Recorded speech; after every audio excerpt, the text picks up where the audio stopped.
পবিত্র ফজর আমার ওয়াক্ত হওয়ার পরপরই নামাজ আমার জামাতের পূর্বে ফজর বা দুরূদ শরীফ আদায় করা যাবে কিনা? এখন আদায় করবে কেন? কাজ আছে এরপরে?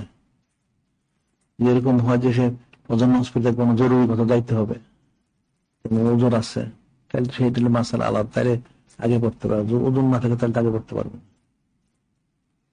ওজোর থাকলে আগে পড়তে। যেমন হলো ঈদের দিন, ঈদের দিন তো ফজরের পরে অন্য কোনো আমল নাই, এই জন্য আগে পড়ে নিতে হবে।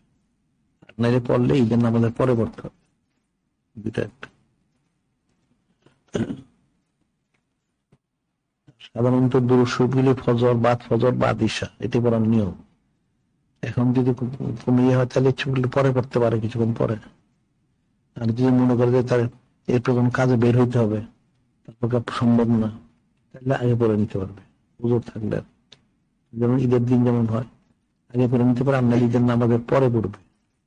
ঈদের মনোবিদ্যার নামাজের পরে ব্যস্ততা থাকবে, কোরবানির দিন তো ব্যস্ততা থাকে, তখন আগে পড়ে নিলে হবে।